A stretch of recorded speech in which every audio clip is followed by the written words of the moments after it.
नमस्कार, मी Ranjana. Home cook Ranjana channel वरती आपल्या सर्वांचं पुन्हा एकदा मनापासून स्वागत आहे. आज मी इथे रेसिपी करणार आहे. चिला म्हणू शकता, घावण म्हणू शकता.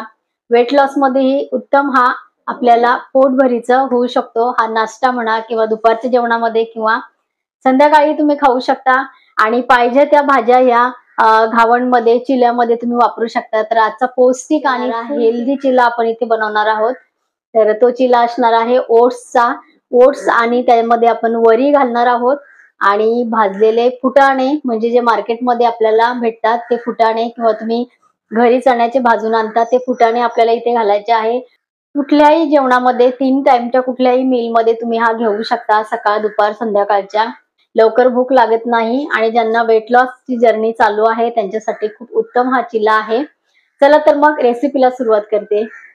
ओट्स चिला बनवण्यासाठी मी इथे पीठ तयार करून घेतलेलं आहे. तर हे पीठ मी कसं तयार केलं इथे मी प्रमाण सांगणार आहे. एकदम बारीक छान आपलं हे पीठ तयार होतं. कुठल्याही मेजरनी घ्या तुम्ही, वाटी किंवा तुम्हाला जास्त प्रमाणामध्ये पीठ तयार करून ठेवायचं असेल तर कुठल्याही वाटीने घेऊ शकता. मी हे वाटीच्या मापाने इथे 2 वाट्या वरी घेतलेल्या आहेत आणि याच वाटीच्या मापाने मी इथे ओट्स घेतलेले आहेत. हे बघा. तर इक्वल प्रमाणामध्ये मी घेतलेलं आहे. 2 वाटी मी इथे घेतलेली आहे वरी आणि 2 वाटी मी इथे ओट्स घेतलेले आहे. तुम्ही इथे वरी कमी घालून ओट्सचं प्रमाण वाढवू शकता किंवा ओट्स कमी करून याचं प्रमाण पण इथे वाढवू शकता. पण मी इथे इक्वल प्रमाणामध्ये घेतलेलं आहे आणि 1 वाटी इथे मी घेतलेला आहे फुटाणे भाजलेले. तर हे असं प्रमाण घेऊन आणि मी इथे पीठ व्यवस्थित हे मिक्स करून आणि मिक्सरच्या भांड्यामध्ये मी हे टाकून आणि व्यवस्थित बारीक केलेलं आहे. ह्याला भाजलेलं वगैरे नाहीये, तसंच ओट्स, कच्चेच ओट्स आणि वरी मी इथे व्यवस्थित बारीक करून घेतलेले. आता आपल्याला हे किती प्रमाणामध्ये घ्यायचं आणि याच्यामध्ये काय काय साहित्य घालायचं आहे ते बघूया. इथे आपल्याला 1% भांड मी घेतलेलं आहे. बनवायचे आहे 4-5, किती घावण, चिले काय म्हणू शकता तुम्ही, तुमच्याकडे ह्याला काय म्हणतात कमेंट करून नक्की सांगा. तर हे जेवढे आपल्याला बनवायचे आहे तेवढं पीठ आपण हे घ्यायचं आहे. खूप पौष्टिक हा चिला होतो. हे आपल्याला चवीपुरतं मीठ घालायचं आहे. हे पीठ तुम्ही तयार करून आणि फ्रीज मध्ये ठेवू शकता किंवा तुम्ही काचेच्या बरणीमध्ये हे पीठ भरून ठेवलं तर खराब होणार नाही. 2-3 वेळेला तुम्ही यूज करू शकता. एवढं पीठ हे करू शकता. 7-8 दिवस तर आपलं पीठ अजिबात खराब होणार नाही. त्यापेक्षा जास्त मी कधी ठेवत नाही, पण हे राहू शकतं कारण आपले सुके आहेत आपले दोन्ही गोष्टी. कुठलेही पिठं असतील ते जेवढ्या लवकर वापरता येईल तेवढ्या लवकर मी इथे वापरत असते. ते मीठ इथे चवीपुरतं घातलेलं आहे. इथे आपण बाकी भाज्या आपल्याला काय काय टाकायच्या आहे तर त्या कापेपर्यंत आपण इथे पाणी टाकून आणि व्यवस्थित भिजून घेऊ, म्हणजे तेवढं आपल्या भाज्या कापेपर्यंत आपल्या इथे हे पीठ व्यवस्थित मुरेल. म्हणजे जास्त वेळ आपल्याला थांबण्याची पण गरज नाही. खूप जास्त पाणी टाकून पातळ करायचं नाही अगोदरच. भाजलेले चणे साली सकट इथे घ्यायचे आहे. साल काढून टाकायची नाहीये चण्यांची. साली सकट आपल्याला हे चणे याच्यामध्ये घ्यायचे आहेत. फायबर असतं भरपूर सारं सालीमध्ये चण्याच्या. चणे उत्तम आहेत वेट लॉस मध्ये. हा चिला खूप खूप खूप महत्वपूर्ण आपल्या शरीरासाठी ठरू शकतो कारण आपण बाकीच्या गोष्टी कमी केलेल्या असतात. तर हा ओट्स चिला आपल्याला फायबर देतो. बरेचसे घटक ह्यामधून आपल्याला मिळत असतात आणि वेट लॉस मध्ये आपण तसंही खाणं कमी केलेलं असतं तर ह्यामुळे आपल्याला बराच वेळ भूक लागत नाही. त्याच्यामुळे ओट्स चिला खूप उत्तम आहे. एवढं पाणी घालून आपल्याला हे अशी याची कन्सिस्टन्सी करायची आहे. मग तुमचं कमी जास्त किती असेल त्याप्रमाणे तुम्ही इथे पाणी घालून घ्या. हे आता आपण बॅटर बाजूला ठेवू आणि आपल्याला भाज्या इथे काय काय घ्यायच्या आहेत ते आपण घेणार आहे. भाज्या तुम्ही इथे तुमच्या आवडीप्रमाणे घेऊ शकता. बीट, गाजर, अजून तुम्हाला जे आवडेल त्या भाज्यांचा वापर तुम्ही इथे करू शकता. तुम्ही इथे घेतलेला आहे बीट आणि कोबी मी इथे बारीक कापून घेणार आहे. तुम्ही कुठल्याही पालेभाज्यांचाही इथे वापर करू शकता. पालक घालू शकता भरपूर साऱ्या प्रमाणामध्ये, मेथी घालू शकता. मला जी भाजी आवडत असेल ती भाजी तुम्ही या चिल्यामध्ये इथे घालू शकता. एवढ्याचा वापर आपण करणार आहे. आपल्याला बारीक कोबी कापायची आहे.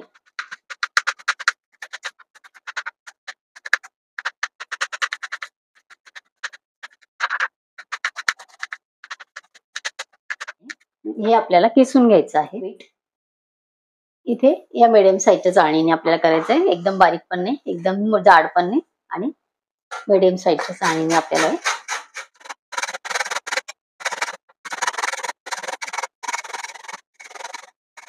इथे आपलं बीट किसून झालेलं आहे. बीट आणि कोबी आपल्याला या बॅटर मध्ये घालायचे आहे. थोडीशी आपल्याला इथे कोथिंबीर घ्यायची आहे बारीक कापून. आता इथे आपल्याला हे सर्व साहित्य मिक्स केल्यानंतर आपल्याला कन्सिस्टन्सी परत जर घट्ट वाटली तर इथे आपल्याला परत पाण्याचा वापर करायचा आहे.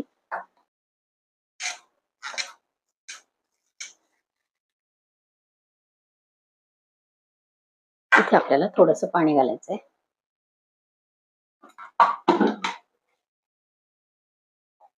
इथे पाण्याचं मेजरमेंट नाहीये, तुम्ही कमी जास्त किती प्रमाणामध्ये करता, तर बॅटरचं फक्त कन्सिस्टन्सी कशी आहे ते बघून आपल्याला इथे पाण्याचा वापर करायचा आहे.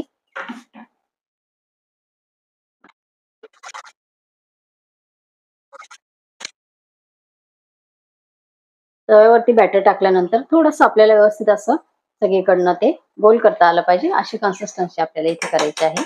इथे आपल्याला आता मसाले घालायचे. इथे आपल्याला 1 चमचाभर घालायचा आहे गरम मसाला.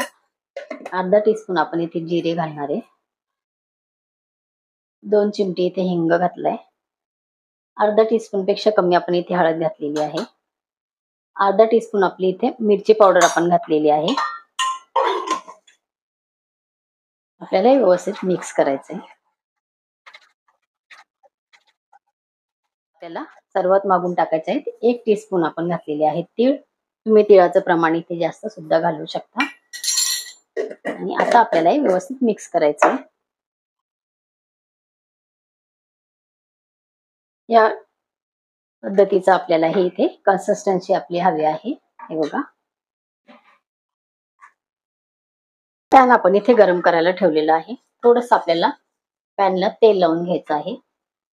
तुम्ही इथे तुपाचा किंवा बटरचा वापर सुद्धा करू शकता. आणि हे बॅटर जर तुम्ही भिजवून ठेवलं व्यवस्थित असं, तर तुम्ही दुसऱ्या दिवशी सुद्धा त्याच्या चिला बनवून खाऊ शकता. फ्रीजमध्ये व्यवस्थित भिजून आणि पॅक ठेवून द्यायचं आहे, म्हणजे झाकण ठेवून, जेणेकरून त्याला जास्त घट्टपणा येणार नाही. तर तुम्ही पॅक बंद डब्यामध्ये भिजवून आणि दुसऱ्या दिवशी यूज करू शकता, फ्रीजमध्ये ठेवू शकता. तवा आपल्याला व्यवस्थित गरम करायचा आहे. इथे तवा आपला छान गरम झालेला आहे.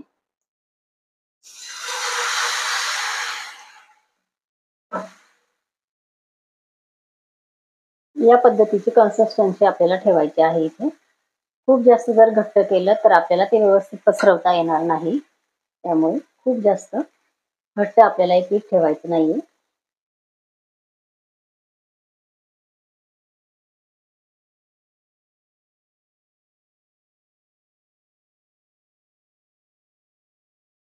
हे बघा, जास्त तुम्हाला तेल तूप लावायचं नसेल तर थोड्या वेळ ह्याला जास्त ठेवायचं आहे. थोडंसं इथे बाजूने मी तेल सोडते. एवढं जरी तेल सोडायचं नसेल बाजूने, अगदी पौष्टिक करून खायचं असेल तर थोड्या वेळ हे चांगलं वरची साईड सुकू द्यायची आहे.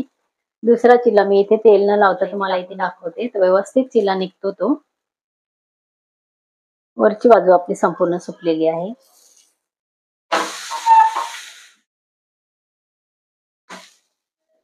इथे आता एकही थेंब मी नंतर तेल लावणार नाहीये. ब्रशच्या साह्याने किंवा स्पॅच्युलावर घेऊन तरी सुद्धा आपला चिला छान होतो. काही ठिकाणी याला चिला म्हणतात, काही ठिकाणी घावण म्हणतात, म्हणून मी रेसिपीमध्ये काही वेळेला चिला बोलते, काही वेळेला घावण बोलते. आमच्या इकडे ह्याला घावण म्हणतात, तर काही ठिकाणी चिला म्हणतात.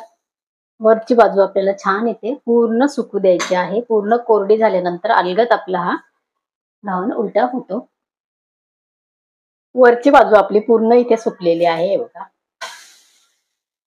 दोन्ही बाजूने आपल्याला हे असंच व्यवस्थित भाजून घ्यायचं आहे. एक साईड आपली पूर्ण भाजलेली आहे.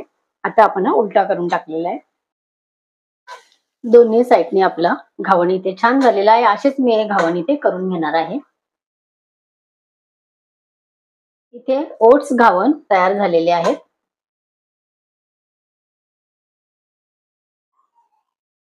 इथे आपला ओट्स घावण तयार झालेले आहे. दह्याबरोबर आपण हे खाऊ शकतो, किंवा दही नसेल तर सॉस बरोबर खाऊ शकतो. तसा सुद्धा हा चिला खूप छान लागतो. आजची रेसिपी तुम्हाला कशी वाटली कमेंट करून सांगा. आजची रेसिपी आवडली असेल तर इतरांना शेअर करा.